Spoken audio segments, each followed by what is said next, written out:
Blog Talk Radio.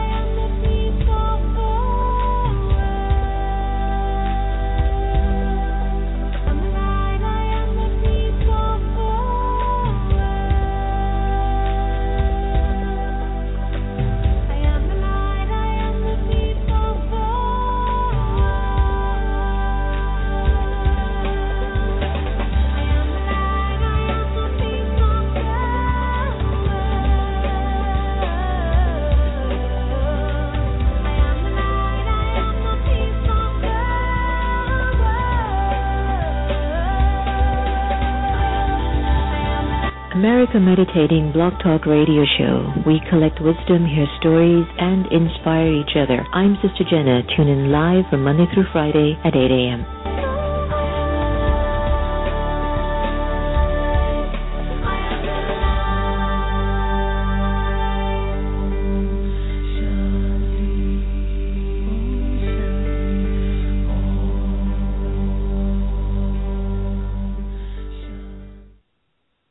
Take a break. Breathe.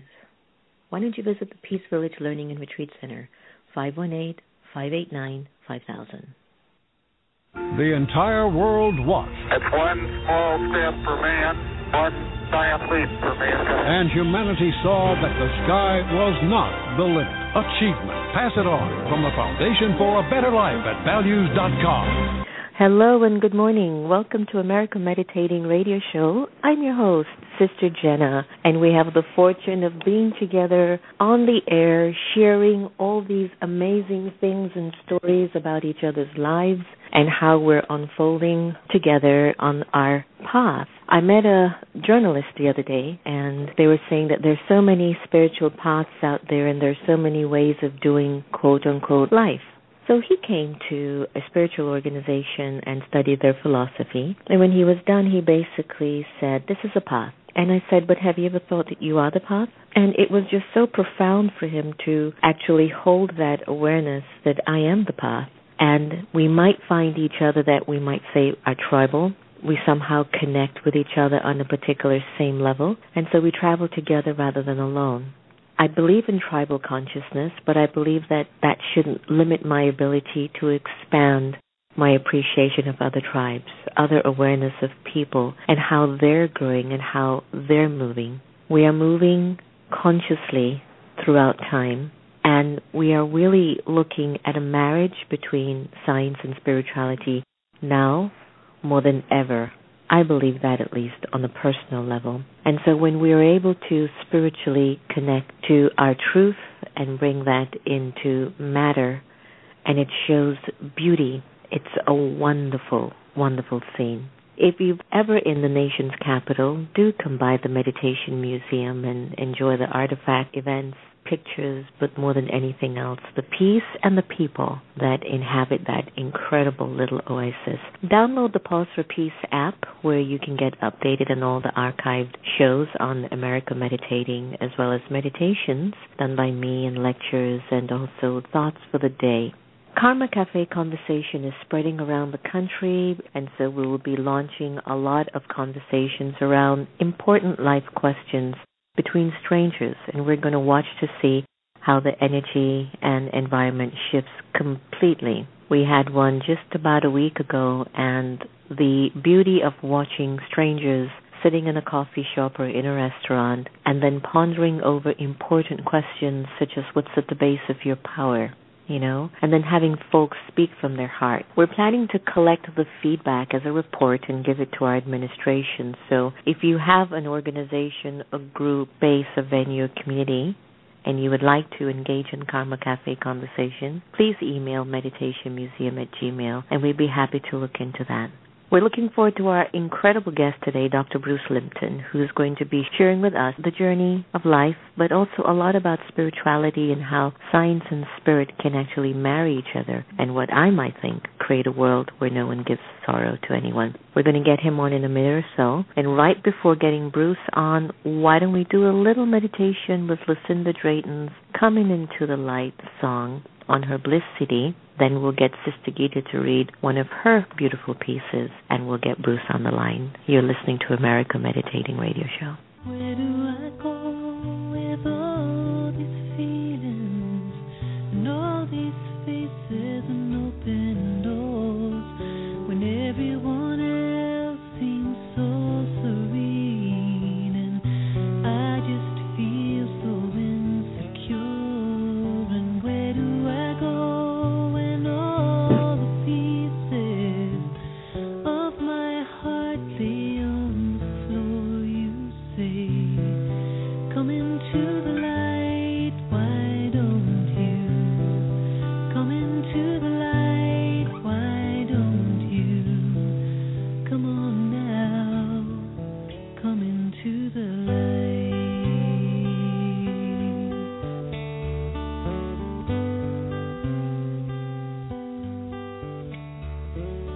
Where do I go with all these memories and all these bags filled up with shame? And how should I feel when you call me an angel and dress me in a crown of gold? And what should I do when tears of sorrow just won't stay inside these eyes? You say, come into the light, why don't you? Come into the light, why don't you? Come on now, come into the light.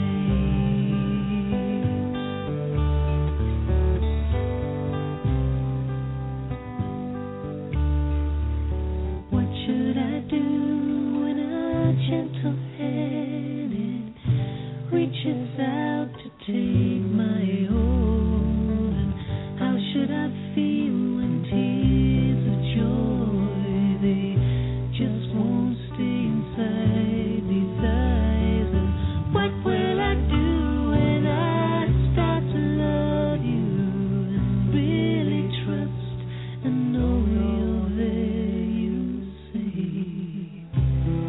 you'll be in the light where I am.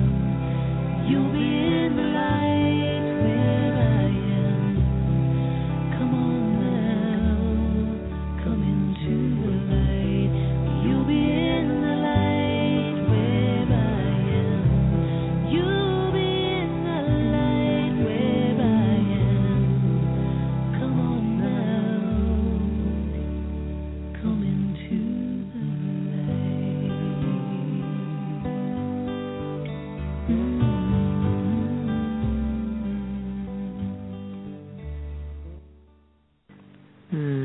Come into the light instead of living as a victim or in a world of darkness. You know, we have the power to master our lives and feel great.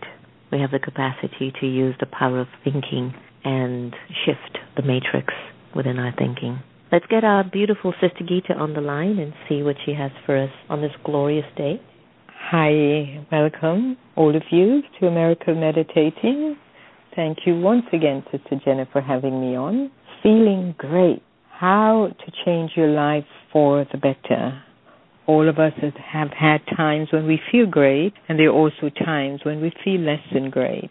Now, the ways to start feeling great again, here are some practical methods to help us recognize and then overcome some of the habits or obstacles that stop us from feeling great. Letting go. So let's let go.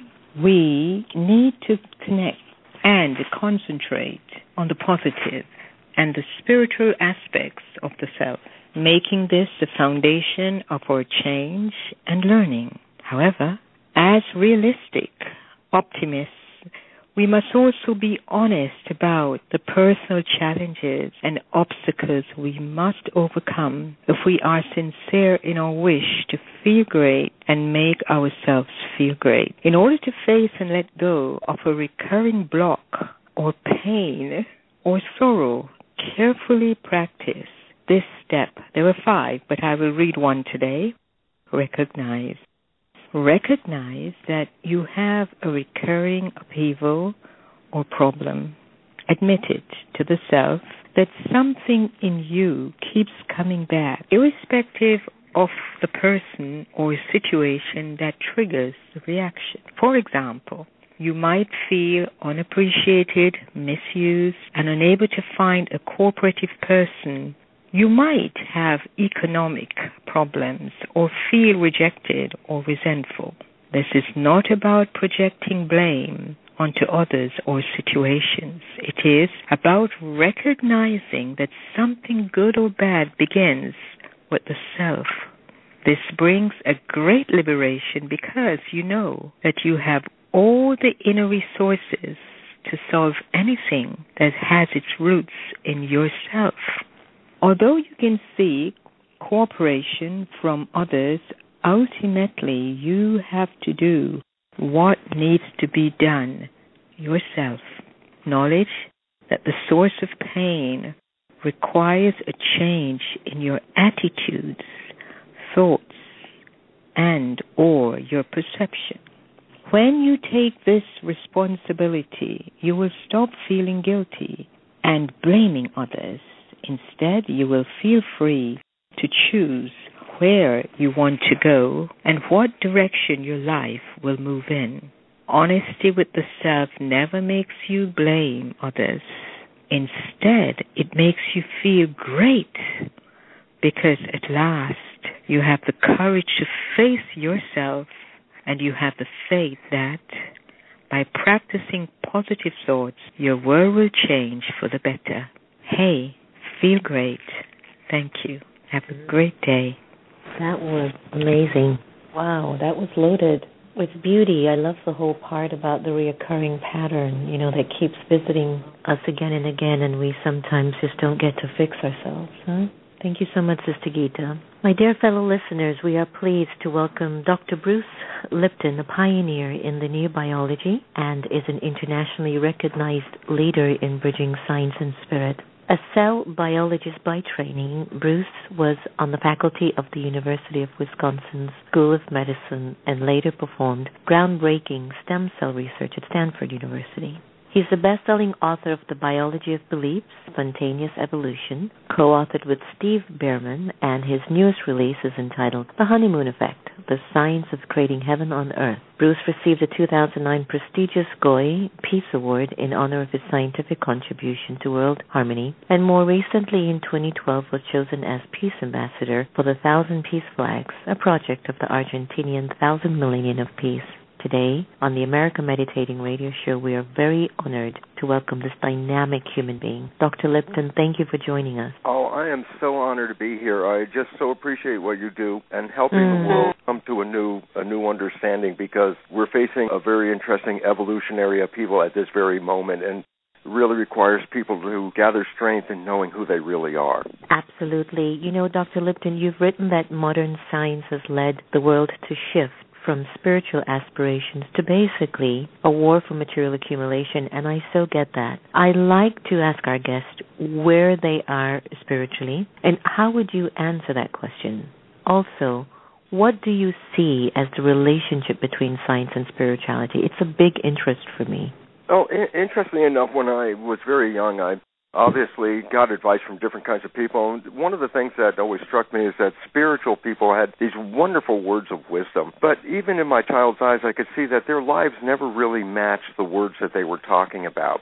So consequently, as a youngster, I really started to move away from spirituality, in fact, let it go, and adopted science simply because science was providing truths that were accepted on, both sides of the planet at the same time. Everybody in the field would accept that. So I saw truth through science and let go of spirituality. Interestingly enough, my work on cloning stem cells led me one day to an understanding that no two people are biologically the same. And I say that because if I take cells out of my body and put it into your body, your immune system says not self. Or if you take your cells and put it in somebody else's body, they'll be rejected as not self. And there's a recognition that each of our cells has connection to a self. My research led me to find that connection to self, and this is interesting, was due to the fact that on the surfaces of our cells there are miniature antennas, just like television antennas or proteins, and they receive signals. And each of us has a different set of these antennas, and medicine refers to them as self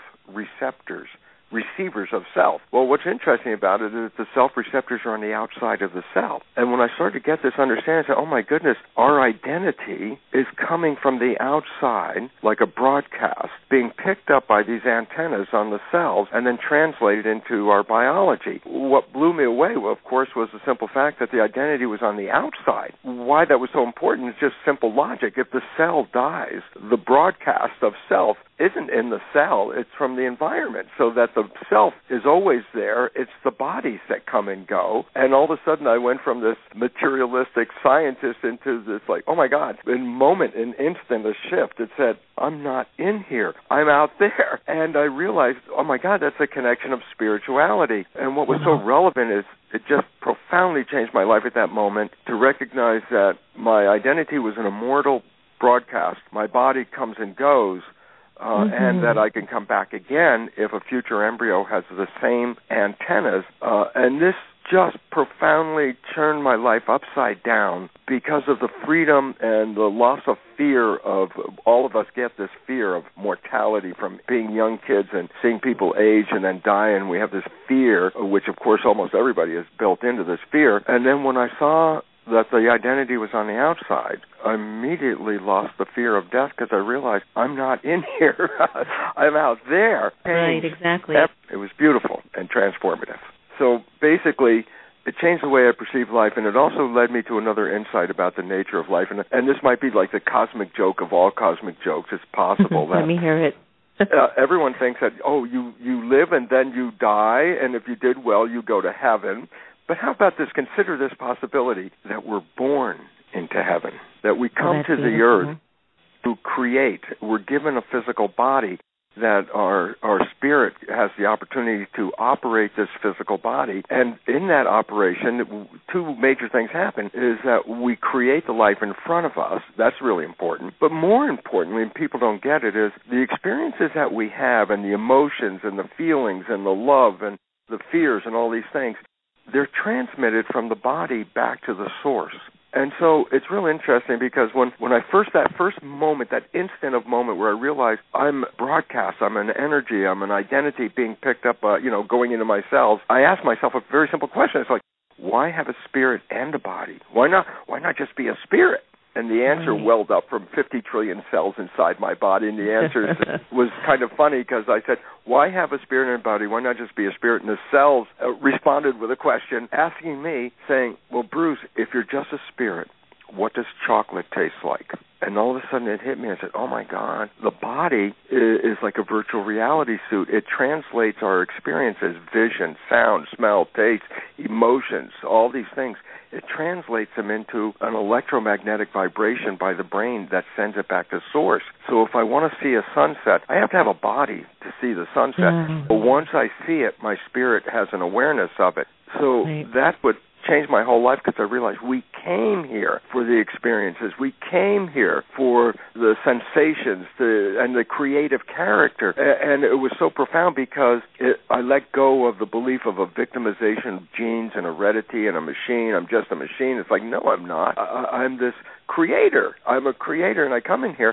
And the significance about that is this new science of how the cells work was in complete alignment with ancient spirituality, and especially the spirituality of Hindu and Buddhist philosophies that really emphasize the same point. So I went from a non-spiritual person into this, like, oh my God. I get that. Bruce, let me jump in here because you have said so many incredible things. It's got my awareness percolating like you would not believe. I want to just go back just a little bit earlier to what you were sharing about your stem cell research and how basically creating that and making that emerge. It's so innovative. It's such a mystery for me. How does that relate to the philosophy of karma, which comes out of the East, and from the West we call it the law of cause and effect? So let's say now my interpretation is I'm a soul. And the soul is energy, it is a spirit, it is light, it's a life force. And when it enters the body, which is made up of those gazillion cells, it expresses whatever is its recording. But now you're saying actually that stem cells can actually kind of create individuals Can you help me to find some knowledge in this area? Because stem cell research really focuses on creating like almost a clone or a carbon copy of another person. And on the level of my understanding spiritually, we are performing actions, as you said, we're antennas, and so we're constantly receiving and experiencing something in our energy field, in our souls, and the soul is affecting that through matter. It is expressing that. How does the law of karma and stem cell research play a part? Does it? Does that make any sense? I really believe it does in this fashion, is that really you have to remember that our identity is being picked up by these antennas. We step into what I call like a virtual reality suit that has vision and smell and taste and touch and all those things and moves, and therefore we can move around and create. And then most importantly, though, the information from this life experience is translated by the nervous system through our sensory organs that receive all the senses, and then it's broadcast back to the source. Well, the relevance then is that if I'm an energy source and I send back energy, it entangles with my personal energy and as a result alters my original energy that first went out to the body, because when I receive information back from the body, the additive energy influences my source energy. So yes, my life experiences modify or alter my original personal identity. So every time a new embryo shows up with the same set of receptors, self-receptors that I have, then I'm back online again, so to speak, but in a different body. It could be male or female, black or white. That's just like the television set, and I'm the broadcast. So my television set, my body right now is playing the Bruce show, but it's also sending it back. So it says that I alter the energy of myself by broadcasting back into my own field. So that means that every time I have a life experience, my identity in the field changes. So when I come back the next time, I'm coming back with a different energy than I'm using right now, let's say, at this moment. So you say, yeah, so my life experiences are influencing my spiritual identity and my source. But the interesting thing about karma, the way I would see it, and I'm a science guy versus spiritual trainee in any sense, is that once you become aware of who you are, once you own this as a reality of that you are this spiritual force that enters into the suit, with that awareness, you can change the energy consciously. You can, put back a more powerful, more unifying, more harmonious energy into the system. If you learn that as you're walking on this planet, you are a spiritual entity and you are seeking harmony, then by living a life that generates harmony, you are sending back that harmony to source, and karma can change as fast as you know who you are. And so I think really we come here each time with the idea of, wait, I come in, forget who I am, I become the machine, and then I have to relearn, wait, I am not the machine, I am the energy behind this machine, and I am immortal, and it's really wonderful, because the problem with our lives is not our creative ability, not that we have wishes and desires that we would love to experience. I mean, just talk to people and say, what do you want from your life? And they will give you, I want to be healthy, I want to be happy, I want to have a great relationship. And I go, this is really nice. This is your spiritual quest. And I say, well, how come you have so much trouble finding this on this planet? And here's what the problem is, that the creative conscious mind, which is the latest evolution of the brain behind our forehead, is the seat of our personal identity, our uniqueness, our spiritual source. That's where we are. We are in that conscious mind. The conscious mind is the creative mind, the latest evolution, which that creativity gives humans this great advantage. And I go, well, this is really great. So I get in my conscious mind, and then I also have to realize this, and this is the problem. Before you can operate your biology, if you were just born and you could speak, just pretend you could speak, you were just born, and someone sees you coming out of the birth canal, and they ask you a question, they say, tell me something, and you coming out of the birth canal look up at them and say, look, I don't know anything, I just got here. So we come in with this clean slate, and the idea is, well, if you want to operate this machinery in a way to be part of a culture and a family and a community, you have to learn a lot of rules. So the first 7 years of our life, we learn the rules of being a member of a culture and a family by observing others. The brain is designed for the first 7 years to be in hypnosis, so you observe other people's behavior. You learn the behaviors that are responsible for creating a coherent family and a community, and these are downloaded programs, and we call that the subconscious mind. So My conscious mind is me, spiritual, creative, wishes, desires. My subconscious mind is primarily programs learned from observing others. Well, there's a big problem right there because other people's actions, behaviors, or whatever don't necessarily match your wishes and desires, so that's a problem. But here comes the biggest piece, and that is this. The conscious mind is not only creative, it can think. And so if I say, Sister Jenna, could you tell me what you're doing on next Monday? At that moment, you let go of your paying attention to what's going on. You go into your head, and there's like this little Rolodex thing or something, and you say, I'm doing this on Monday. And I say, but here's the problem. This is the crux of the world problem right here, Sister Jenna. The moment I was thinking was the moment I wasn't paying attention at the current moment because my mind is off. Well, that means we don't stop when we have a thought. We just default to the programs. I know how to walk. I know how to talk. I know how to drive a car. Why? I learned these. I have programs. So when my conscious mind is thinking, I default to subconscious programs. Okay, now here, this is the world's problem.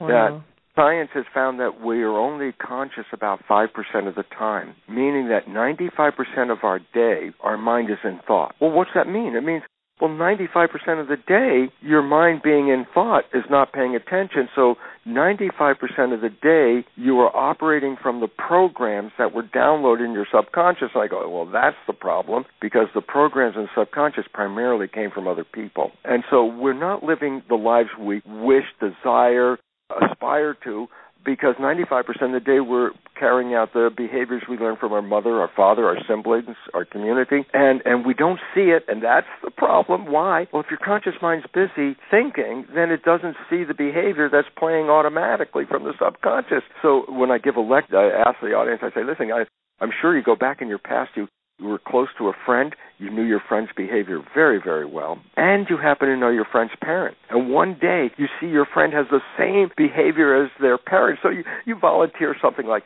hey, Bill, you're just like your dad. And everybody in the audience laughs because they know the moment you say that, Bill goes totally ballistic. How can you compare me to my dad? And they all laugh. I go, this is the most profound story I can tell you. Why? Everybody else can see that Bill behaves like his dad. The one who doesn't see it is Bill. I say, why? Well, number one, when Bill's thinking, he defaults to the program. And I go, and number two, the primary program that Bill's operating from is the download of his father. So when he's thinking, he plays his father's behavior, but he doesn't see it. And I go, well, what's the relevance?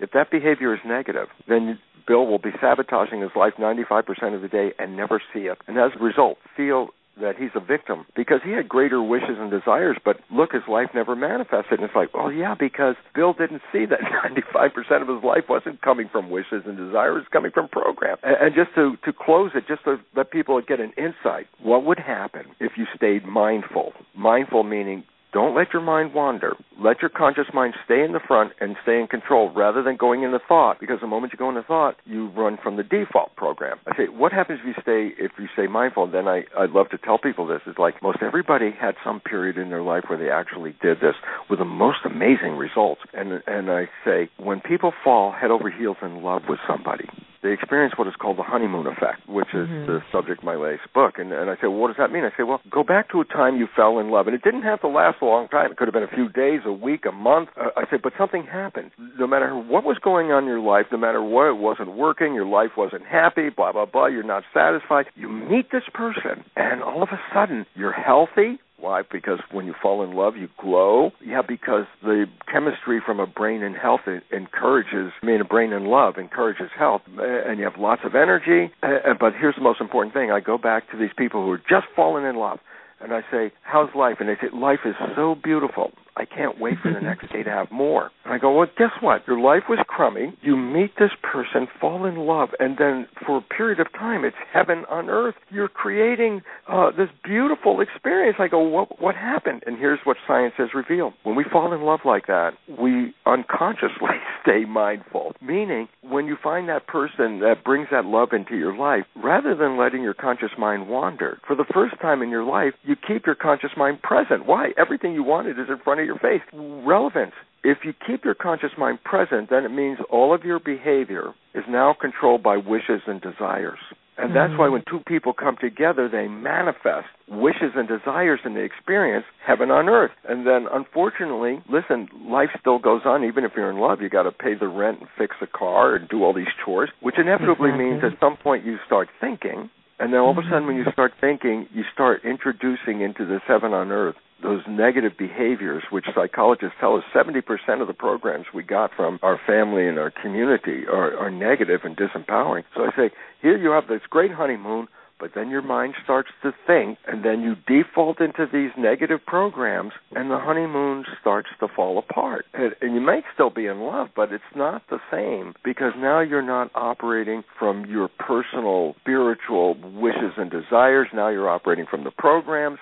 And these programs being in the majority negative and disempowering take away that heaven on earth experience. But for me, the most important thing was this. Yes, there was a time when you stayed mindful for a long enough period that you didn't play the programs. And I say, what was the consequence? You created heaven on earth. And so the simple reality is the limitations we have are not from our spiritual side.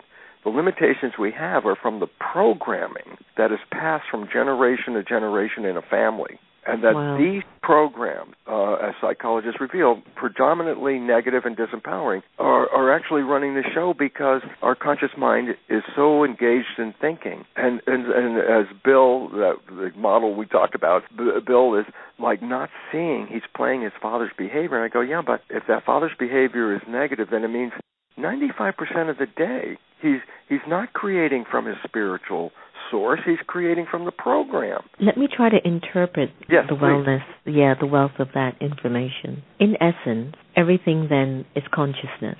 And one of the highest frequency of consciousness a human being can encompass is love.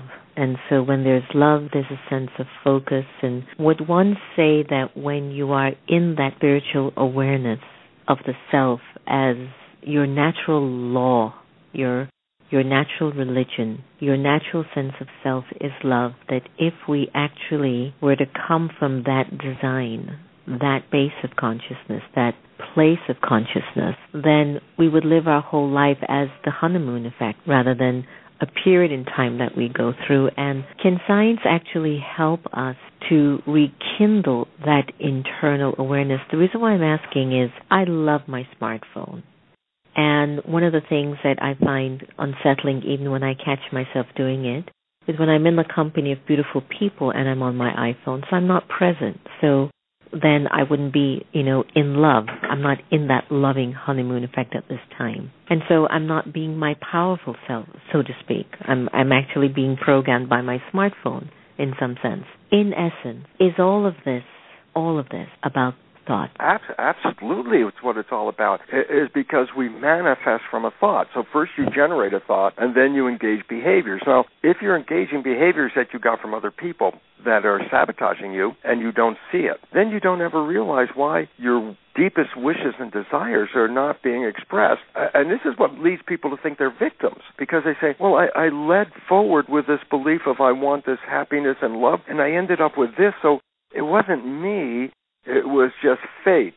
It was the universe is against me. And I go, oh, my God, no. The universe is fully supportive of you, but you're just playing these programs. And there's a resolution to this, Sister Jenna, that's very critical, and that is this. The subconscious is a programmed mind. It's not a creative mind. It's push the button, play the program. It downloads the programs from life experiences. Well, the relevance, as I said, that fundamentally all of us are operating from the original programs that we got in the first 7 years when the brain was designed to accumulate programs. Consciousness as a functional behavior in the nervous system is not predominant until after age 7. When you can see in brain function, like reading EEG electroencephalograph activity of brain, the brain does not express the vibration of consciousness as a predominant state until after 7. The reason is this. As I said, a child needs to be, before you can use your consciousness, you have to have some understanding, some programs, and then you can work with the programs with your conscious mind. And so the issue that we need to go back to, and that you brought up was most important, is what if what if I rewrote the subconscious programs that I came with because of my family and community and put in their programs, and this is the cool part, if I put in their programs that match my wishes and desires and aspirations. And then I said, what would be the consequence? And the answer is beautiful for this reason. It says, while I'm conscious, I'm creating my life with wishes and desires, that's the so-called honeymoon. And then I go, but interestingly enough, if I start to think and I default into the subconscious, but now my subconscious has the same wishes, desires, and aspiration programs, then guess what? Whether I'm paying attention with my conscious mind or whether I'm operating on the robotic, automatic default of the subconscious, if they both have the same programs, then I could have a honeymoon experience that lasts every day of my life for as long as I live, because when my mind is in thought, my subconscious is going to play the same wishes and desires. And I never believed in love, to tell you the truth, Sister Jenna. Matter of fact, I married, got a divorce after about 10 years, and it was so painful that I said to the universe, a promise with me and the universe, I will never get married again. And I used a mantra every day when I would shave, every stroke of the razor, I'll never get married again, because I was so not wanting to go through that emotional upheaval. And the interesting thing about it was, as I started to learn the nature of this, as I started to get into my own programming and see, oh my God, I'm sabotaging my life with these programs, rewrite the program. Now I can, and this is the fun part, because I never believed, A, in spirituality, B, in the concept of the love that we're talking about, and now I've been in a relationship with my partner 18 plus years, waking up every day in the honeymoon.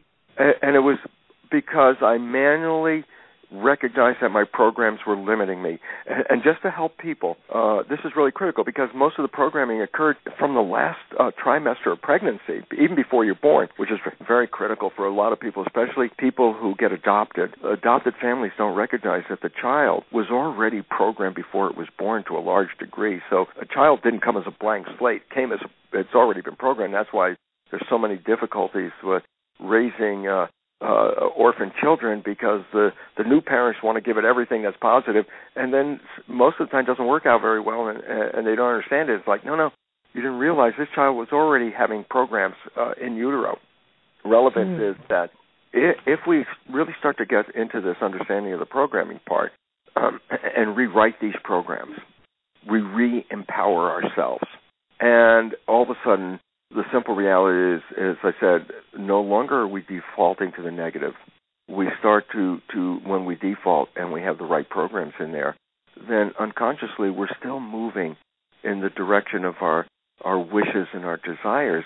And it's so exciting because this is available to everyone. And as I said, all I ask people to do is just go back to that I'm sure you fell in love, even if it was just a few days, to recognize what was so unique about those few days compared to the days that preceded that. And the answer was, right. And so why I'm giving people that emphasis is, you've done this before, and you have created, maybe unfortunately for a short period, the experience of heaven on earth. And I say, but this was what was given to us. That's why I look at earth as this heaven. My spirit would like to know what love feels like. Well, you want to know what love feels like? You have to have a body. Why? Because the body converts that sensation of the chemistry of love into a vibration by the brain, which is sent back to the source. So here I come from a non-spiritual, non-believing in love world to come and turn around and say, oh my God, not only is this a whole spiritual experience, but perhaps it really is a place for manifesting heaven. Heaven is, when you ask somebody to give you your vision of heaven, that's their creative interpretation. Everybody's got a little vision that's different. I say, yeah, but guess what? It's your interpretation, and if you interpret that and do it here, that's where you can experience it, so that your spirit always will carry the memory of these life experiences. And this is so beautiful. And one of my dearest friends, Anita Moorjani, you probably have talked about her or not, I'm not sure. She wrote a book called Dying to Be Me. Correct, I remember. It's a wonderful book about having went into a coma after 4 years of cancer, and the doctor and everybody wrote her off as she's gone. And it turns out, no. But she came back with an opportunity to come back, but with a new awareness of who she really was, A, and B, how the programming of her life led to the cancer. And what's relevant is she came back with a new understanding, and within 5 days of coming out of the coma, 70% of her cancer disappeared right in front of the doctor's eyes. And then a few weeks later, all of the cancer was gone. And why this is so important is you are really controlling this body, but you have to understand that most of your life is not coming from your wishes and desires, it's coming from the program. And when she came back and changed the program, she came back from certain death and became fully healthy again. And that's the emphasis of the biology of belief and its connection to spirituality. Well, that's very powerful, and definitely I believe that we have the capacity to transform what I would call maybe our karmas or the story of the sanskars. I wanted so much to go more because I had like 100 questions for you because you're such an ocean of wisdom. So we're going to have to get you back on the air. But before I let you go, thank you so much for your words of wisdom. And could you share with our listeners your favorite life quote that you're living by? And is there anything that Dr. Lipton is working on that our listeners can contact him for more information about it, like a website or a number, etc.? Okay, so first a poet you're looking for? Looking for a quote that you're living by. A quote. Yeah. Oh, my goodness. I can't think of any other quote right now other than just the experiences of my life have revealed the fullest understanding of the spiritual history and wisdom on this planet and brings it forward into the understanding that this is what life is all about. And for a guy who wasn't spiritual to come into the spiritual realm and now live every day in the midst of all the turmoil and strife on this planet, walk through this and be in a field of love. This is the wisdom of bringing the spirituality and the science together. And what I talk about is indeed based on science. So, and this is necessary in a world that uses science as a truth provider. When we look at something and we ask, is it true or not, the first thing, well, is it scientific? If science starts to emphasize the nature of spirituality, then we will have come in a full circle and come back to a world of knowing who we are and manifesting the garden that we were given and stop destroying it, because we're the ones that science has revealed is causing the stress on the planet and actually leading us to extinction. Well, that's very well said. Is it possible for you to give us a website address that individuals can get a hold of you? It's very simple, bruce-lipton.com. And there's lots of articles on there on all the different things we talked about. Again, because I'm not doing this out of devotion. Matter of fact, I never believed in that part. Boy, once the science revealed it, it was so potent and so powerful to help me transcend that mechanical world of machines and stuff like that into the spiritual realm. And I hope that people that are on the edge, that need that little push, especially a lot of friends of myself and friends of other spiritual people they're on the edge. They're not really there, but it's wonderful because if there's a science and they come from a world that science is offering truth, then there's a way of introducing them into spirituality that is more acceptable to the mass of the population.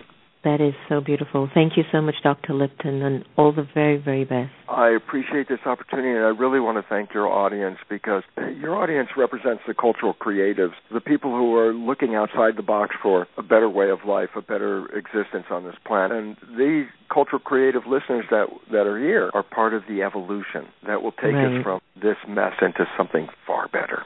Absolutely accurate. Thank you so much. Take good care. Thank you. Bye-bye.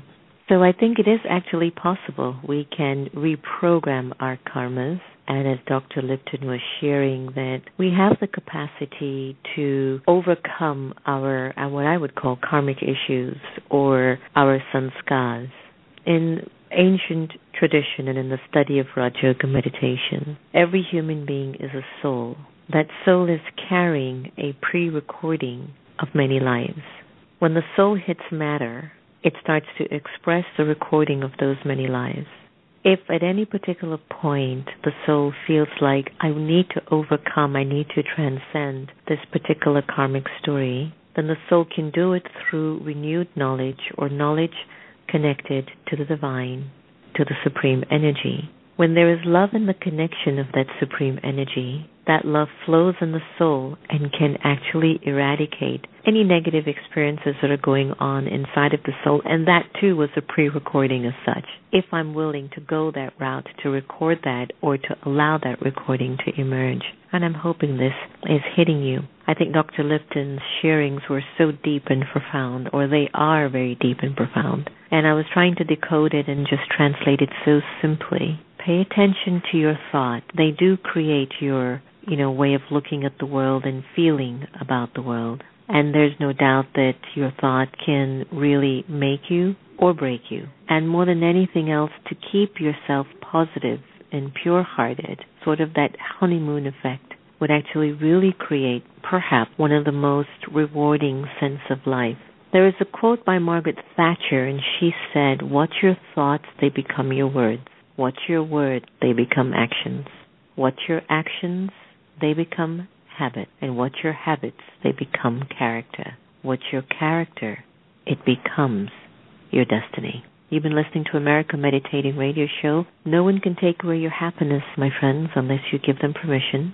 And we are learning to love each other the same. We wish you all the best, lots of goodness, lots of beauty, and more than anything else, lots of happiness.